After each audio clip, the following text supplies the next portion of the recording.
You're listening to the Poised Powerhouse Podcast. My name is Dr. Sita Hood, and I'm obsessed with empowering women like you with practical life strategies to live authentically without compromising your wellness.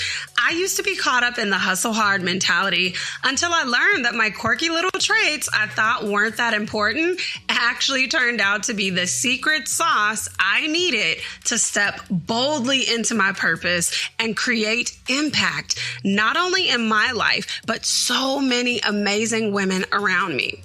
Organizing your schedule, launching impactful programs, redefining leadership without code switching or compromise, and stepping boldly into your God-given assignment are all topics we'll discuss here.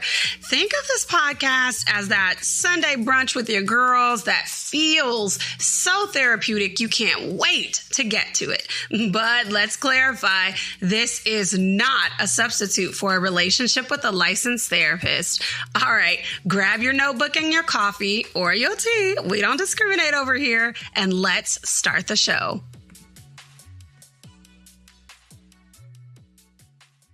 Welcome back for another episode of the Poised Powerhouse Podcast. I am your host, Dr. Sita Hood, vision architect and licensed therapist.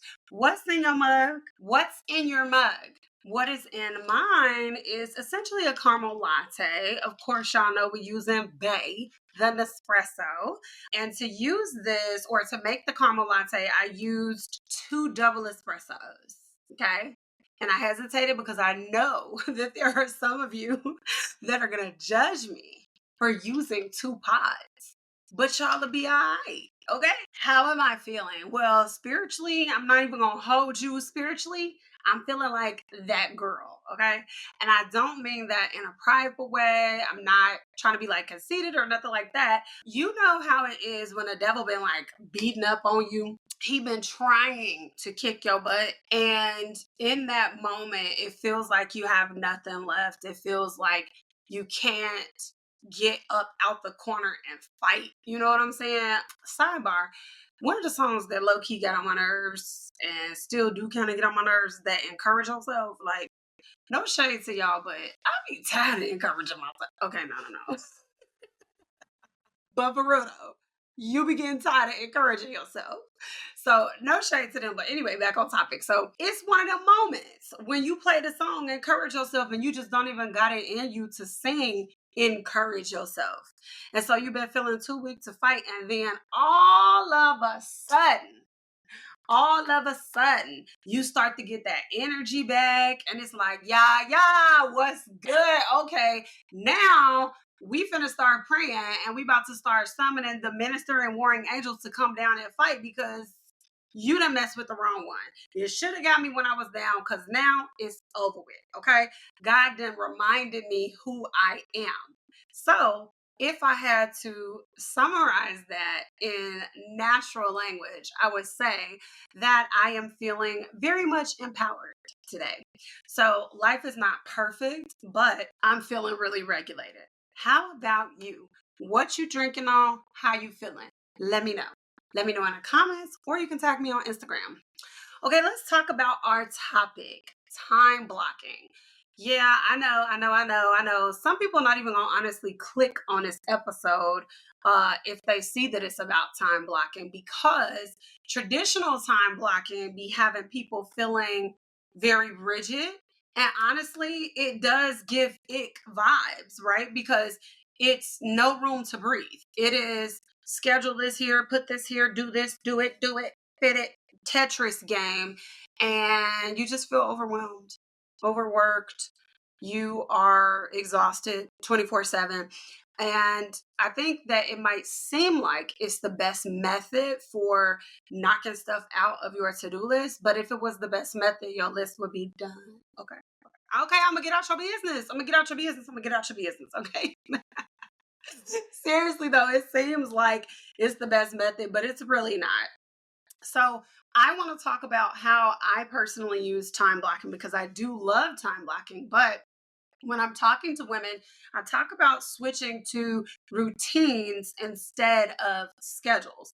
Now, obviously, sometimes things have to be scheduled, they have to be happening at a particular time, like dropping the kids off or making a certain class or something like that. Like, you have to do those things. So, that you can't change.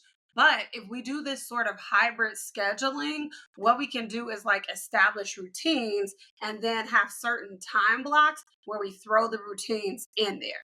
You'll see what I mean a little bit later. Hey, aren't you tired of running around like a chicken with your head cut off? How many times have you promised to do better with your wellness routines only to let life get on top of you again? I want to invite you to pause and pour by downloading my app, The Lavish Haven, your sanctuary for cultivating daily wellness. It's completely free to use. You'll start with our pause and pour quiz and then access our signature daily and weekly wellness trackers, mood playlists, elevated emotions collections, scripture-based guided audios, and so much more. Hit the link below to start today. Let's talk about some essential elements of time blocking before we get into the fun, creative stuff. The first thing to remember is that you have to prioritize your tasks. And I know you know that already. I know you know it. Just hold on. We hear it so much, but we don't actually do it. And here's how I know we don't actually do it, because I'm going to ask you this question and I want you to be honest. I ain't even talking about your computer. If we were to go to the internet browser of your phone, how many tabs you got open? How many tabs? How many tabs?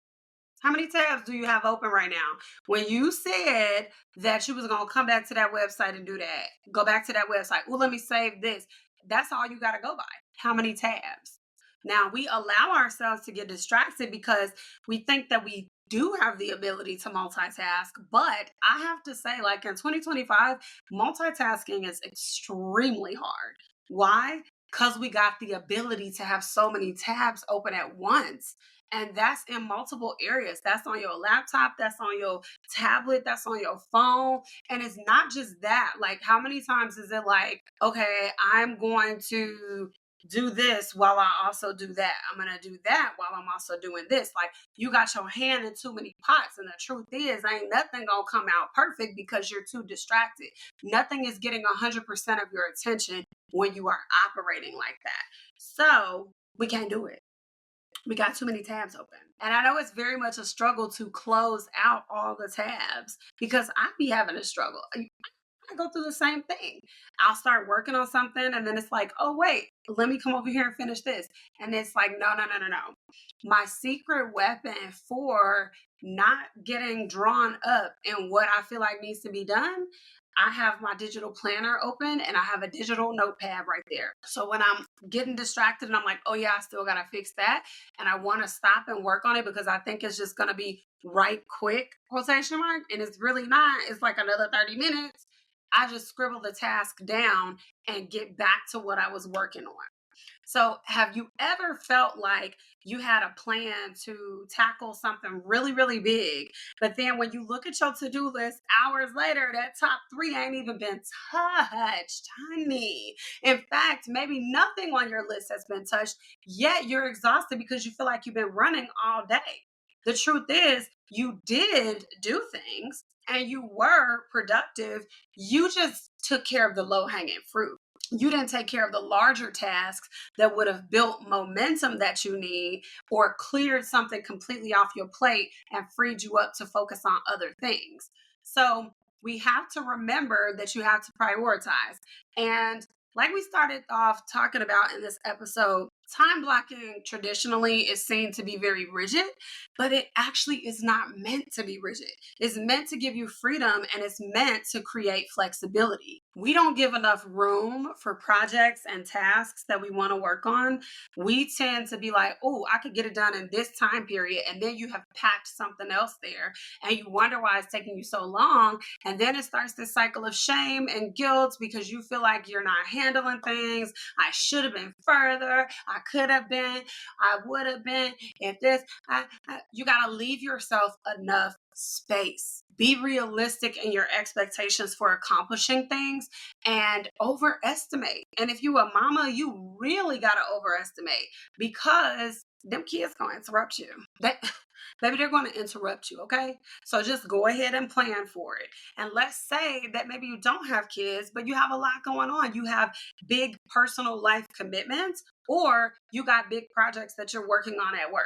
Buffer in additional time because you're going to need it. You have to learn to anticipate or expect to be interrupted. In a perfect world, you wouldn't be interrupted. In a perfect world, a measly little thing like food or sleep wouldn't stop you from being productive, right? Because you got all this energy and you can go, go, go, go, go. But the truth is, timelines do get pushed back and life happens, and it's okay. Because one thing about it, two things for certain, it's going to happen in God's timing. Point blank, period. Something that I want to share with you that is a little bit of a revision, because if you've been following me for any length of time, then you know that I would say I don't subscribe to the hustle hard culture. Don't like it. Doesn't feel good. Leaves us burned out, overwhelmed, overworked, etc. I could go down a rabbit hole on that. So I used to say hustle responsibly. However, I have in most recent weeks been convicted of even that. Because why do I need to hustle for things that God has already promised me if I'm operating in his will?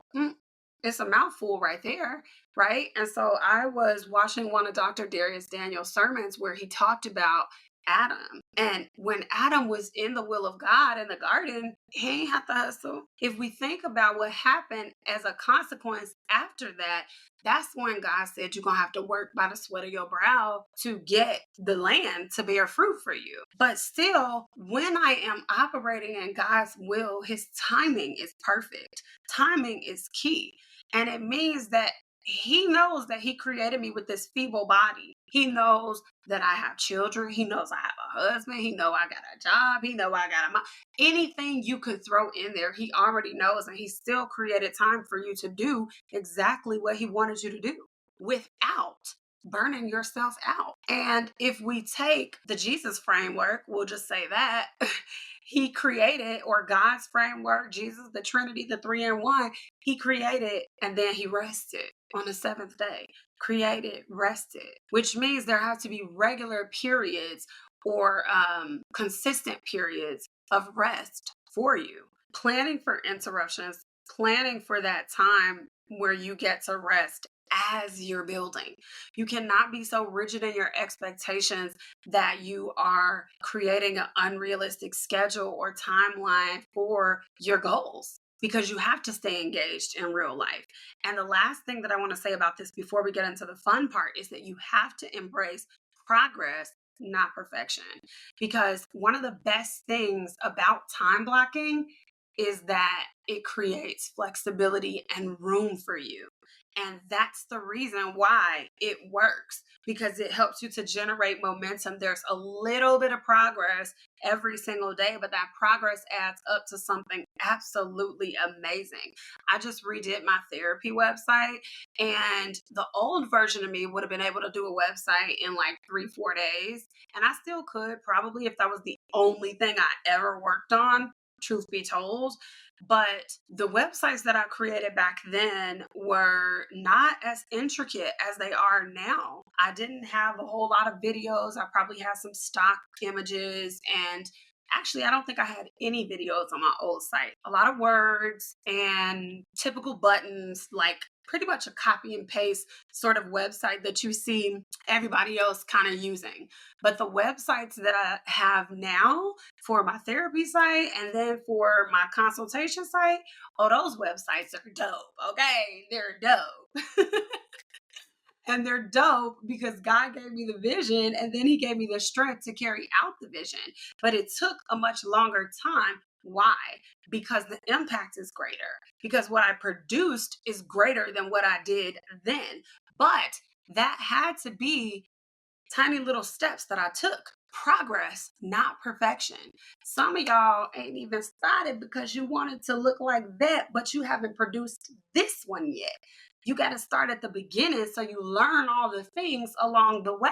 And I'm not even going to apologize for that, because you know you sitting down when God then gave you all the time, all the grace, all the mercy, all the ideas, all the resources to go ahead and get started. So you need to stop playing in his face, okay? Just stop doing it. Okay? All right. On to 6 creative ways to use time blocking. It's super simple to get into time blocking, but I want to encourage you to have some patience with yourself when you are trying new things, because sometimes when you when you're trying something new, you have this crazy expectation for it to work right off the bat with your first try, and for every piece of it to work. And that's not always the case. And so I don't want you to get frustrated with unrealistic expectations. It might take a few times that you go at it before it actually starts to work. So the very first way is energy-based scheduling. And this is one of my absolute favorite ways to move throughout my day. I will create a task list either at night or in the morning when I wake up of things that I want to get done realistically in the day.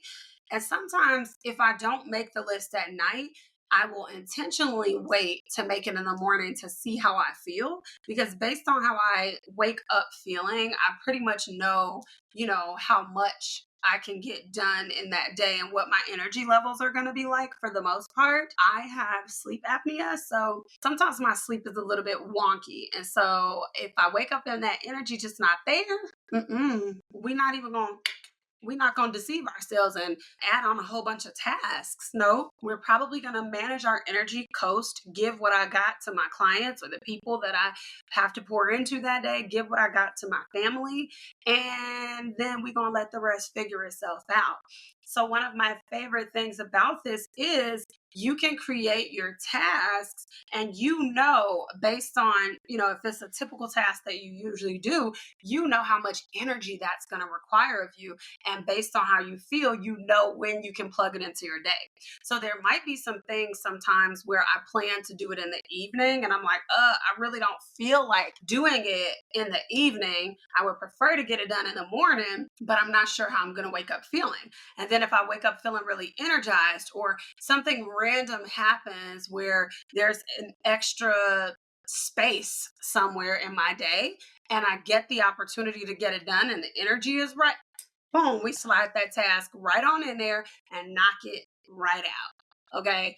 And I think most of the time, the reason why we struggle with getting stuff done is because sometimes people take that little extra time and just sit and do nothing, sit and scroll on social media, or, time wasters. And I'm not saying that there's anything wrong with social media or anything like that, because I do think that it could be an okay decompression method, depending on what your algorithm is looking like. Because some people, social media be stressing them out. But if you know what your algorithm looking like and it's like exciting to you or energizes you, then that is maybe a good brain break. But if it's something that's really important that you want to get done, and you are blessed to have this big old block of time and your energy is there, you should use it to just knock out the task.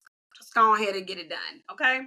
And again, that's one of my favorite methods. Another one is goal-oriented blocks or theme blocks. These are really fun because sometimes you have maybe a lot of micro tasks that you need to do for a particular thing. Like, let's say that I know that I need to clean my kitchen, and maybe I don't have everything listed down that I need to do, but I know there are a bunch of little things in the kitchen that need to be tackled. So if I have a goal-oriented block or a themed block, I don't necessarily have to take my time to make the list. I can just dedicate that block to all things kitchen, right? Because maybe part of that is making a meal plan for the next week. Maybe part of that is taking inventory of what's in the cabinets and things like that, like little things that you don't necessarily think about. But that's the theme for that block of time. And that's all we're going to work on. If we're thinking about something pertaining to work, let's say it's our email list. If I go into the email list, I don't necessarily have the tasks planned off the top of my head, or maybe I do, but that block of time is specifically designed for that thing. Telling yourself during this time frame, I am only going to work on this theme or this topic or this goal is the best way to stay focused if you're using this type of time blocking. And everything else outside of this can wait until this block of time is over. So if I'm doing like a cleaning thing around the house or like a tidy up, I like to call it either a 15-minute power clean where I will set the timer and then everything in that space that I'm focused on is what we're pulling. We trying to beat the clock and see how much we can get done in that span of time. And I promise you, you will be so surprised how much you can accomplish in 15 minutes. The next time blocking method is mixing short and long blocks. For this, I want you to think about the Pomodoro technique. And if you've never heard of the Pomodoro technique, essentially it is taking a long block of time and then for working and then taking a short block of time for breaks. So for example, the most common one is 25 minutes of work, 5-minute break. 25 minutes of work, 5-minute break. 25 minutes of work, 10-minute break. And then the cycle starts over again. Now, I use that when I need to really concentrate or focus mentally. So I don't really use that one much anymore, but I used to use it a lot when I was in school for my doctorate. It's a really good one to help you stay focused. And my little sideline tip is to wait for it, right? Because those first two blocks, you're really going to be distracted. You're going to want to pick up your phone. You're going to want to answer a text message. You're going to want to do all the things. But the key is to not touch anything else for those 25 minutes. Somebody texts you, you can text them back in the 5-minute break. Somebody calls you, you can call them back in the 5-minute break if you think the conversation will be less than 5 minutes. And usually by that third break, that's when your real focus kicks in. So I host Slay Your Workday, which is a virtual co-working session that I do inside of my community. And the ladies always agree that by that third Pomodoro, we are in it. We're in a good groove. Our focus is there. And it's super surprising because for people who do it the first time, their first 2 times, they struggle. And they're like, oh, it's working for everybody else, but it's not working for me. But then by the end of our co-working session, they're like, yeah, I actually did get some things done. So that's a fun way to mix it up as well. The next method is the flex task block, okay? So this could be mixed in with the Pomodoro method. You could take that, you could do the mixing, the long and the short breaks, but you can take the 25 minutes of focus, and then you can alternate, if you want to, a wellness block and a creative block for that 5 minutes. And we'll talk a little bit more about what that is in just a second. Or if you're doing household tasks, then you could do one simple task that takes you 5 minutes, like sweeping the floor, depending on the size of the room that you're sweeping. So you can be flexible with what you swap into these particular boxes. Next is the wellness block. Y'all already know I was going to throw wellness in here, right? Because that's who I am, okay? So I love these blocks because I like to throw either like a 5-minute neck stretch in my work session. And you can honestly look that up on YouTube, or even a 5-minute desk stretch, or we love a good 5-minute journal sesh, honey. Okay. Because do not tell me that a 5-minute journal session don't work. It does. It very much does. You will be surprised how much you can get out in 5 minutes. And that wellness block can be used for any one of the 4 domains: mental, spiritual, physical, financial. And our last block is the creative block. To me personally, that is like listening to an audiobook or a song for like 5 minutes. When I think about a creative block, I think about something that gives you a break from the work that you're doing, but also allows your creative juices to flow. Like you might have an idea sparked by whatever it is you choose to engage in. But what you engage in is fun and exciting, and it's something that you actually want to do. But it is truly something that improves your mood. So next, I thought it would be a fun idea to give you 3 plug and play time block schedules that you can use. And I'm also going to leave a link for you to get the PDF of this as well, or the PNG if you would like just a picture as a sample schedule just to get started. Ready? Okay, here we go. Here's my ideas. Okay, so for the folks that want to get started on this concept right away, the first one is going to be if you're using a creative block, if you're using an admin afternoon, and this would be focused on like energy based blocks. Okay, so let's say 7:30 to 8 morning routine, which could be hydrate, meditate, light stretching, etc. 8 to 10 creative work. This could be creative work in the way that we described it, or creative work that is kind of related to whatever project that you're going to be working on. Writing, brainstorming, problem solving during like peak brain activity hours. Okay. Now, for me personally, 8 to 10, that's not when I'm at the peak, honey. So that wouldn't work for me, but it might work for somebody else. 10 to 10:30, you go and you take a break, whether that's a walk, a snack, mindfulness, calling a friend, whatever. 10:30, we are back, right? We're doing some deep work on a priority project, and that is from 10:30 to 11:30. 11:30 to 12, we're going to add a flexible block in there. So you can choose to function in the overflow. Okay, period. Come on, come on, come on, come on. You can function in the overflow, or you can plug in some catch up tasks right here. And then 12 to 1, recharge for lunch. 1 to 2:30 is going to be a theme block, admin tasks. So you can choose either scheduling, emailing, invoicing, whatever. 2:30 to 3, we are adding in a break. You're stepping outside or doing some light movement. 3 to 4:30, maybe that's where you have meetings or collaborative work. 4:30 to 5, we're going to wrap up and we're going to plan for the next day. Y'all see how that worked? Y'all see how seamless that was? Okay, let's try a different method here. Let's go with another schedule, themed work blocks for focus days. And I hope you're seeing how we can integrate different time block methods to create like your perfect sort of schedule. Again, nothing's going to be perfect, but you might have some pretty good days if you can combine some of these methods. So let's say that Monday, the focus is creative work. Okay. So in the morning, you're doing creative project work, and in the afternoon, you're doing the admin and the planning tasks. Let's say that Tuesday is collab day. Morning, you have meetings or team collaborations. And then in the afternoon, you have follow ups and communication. So everything that you're working on is solely focused on collabs for this day. And then let's say that you reserve Wednesday for deep work. So in the morning, you prioritize your must be done immediately tasks. So you have a deeper focus. We're assuming you have a deeper focus. And then in the afternoon, you're shifting to your research and finding resources or learning things. Maybe that's when you take some of those courses that's sitting up in your inbox that you had bought 2 years ago. Okay. I'm moving on. I'm moving on. Thursday is your admin and detail day. So let's say in the morning, your focus is on emails, invoicing, scheduling. In the afternoon, you're doing catch up tasks from the whole week, and you're adding in a flexible block depending on whatever it is you want to plug there. And then Friday, we're going to do review and reflection. So in the morning, we wrap up the week's projects, we look at our accomplishments, and we plan for the following week.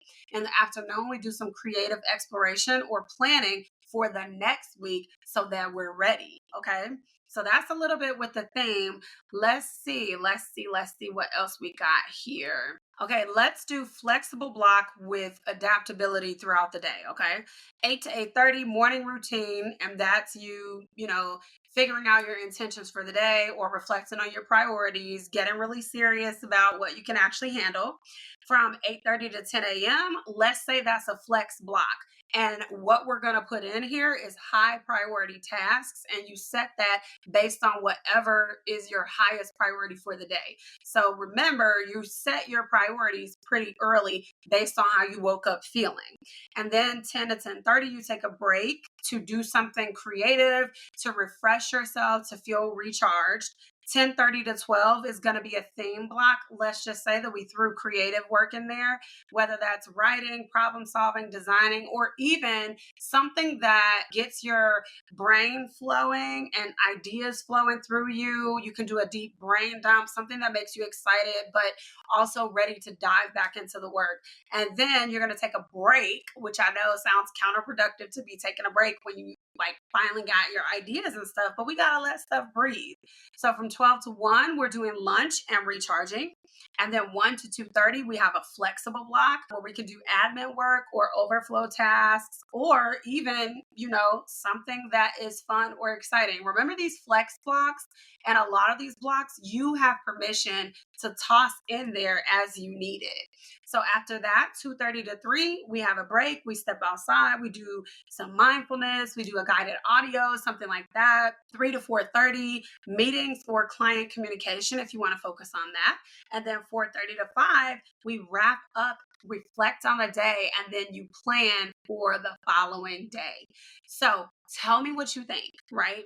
That still was like, if you look at it in terms of the blocks alone, it sounds like a really tight packed schedule. But if you remember, we're talking about a wellness block thrown in there. I didn't give you any examples of that, but if you get the PDF, I will have some examples of that. We're talking about a wellness block thrown in there, a flex block, a creative block. So it's not just all bogged down with work and everything. And I promise if you integrate some of those wellness blocks or those creative blocks, you will be surprised at how much your productivity will skyrocket, because wellness and productivity are actually married. But y'all not ready to talk about that. Y'all be trying to leave one without the other. You cannot invite them to a party separately. They are a couple. They have to come together. Okay? But we'll talk about that in future episodes. You know those little things that just nourish your heart, mind, and soul? Those little gems dropped in your week that make all the difference in your day, but are seemingly unimportant? Like the person who went out of their way to do something nice for you, or that amazing sermon on YouTube that just hit exactly like you needed it to? Well, I'm sharing my weekly nourishment with you. And if there's something that nourished you this week, I'd love to hear about it by tagging me on Instagram at Dr. Sita Hood or dropping a comment underneath this episode. Here we go.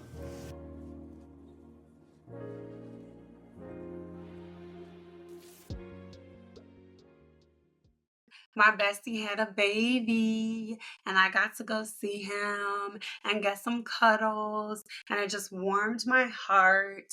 Also, another thing that has been nourishing me this week is I'm embracing a new level of fitness. It's kind of exciting, but also a little bit scary, because I'm noticing that I have to go up on my weight with some of the reps and stuff that I'm doing. And I'm like, okay, girl, it's because you out here getting strong. Okay, period. But also, them new weights is heavy though. Okay, they heavy. Don't get it twisted, right? But I mean, that is elevation and promotion, right? Like, we pray, we ask God for new levels, new things, new assignments, new tasks, because we've mastered the one we're at. And He's like, I bet, put that weight on there. And we be like, hold on, I know it's gonna be that heavy though. Okay, hold on, Jesus. And then you learn to do the reps with the weight. So that feels really good. Also, it feels good to be loved on by God. I feel like God sent so many people to pour into me this week, and that has been making me feel really good and nourished. How about you? I would love to hear from you. If you enjoyed today's episode, share the love. Share with your mama, share with your auntie, and your best to share with your best friend, okay? And then head on over to Apple Podcasts and leave us a 5-star review. Reviews help the podcast to grow. Well, that's all I have for you this week. I'll see you out in these social media streets. Bye!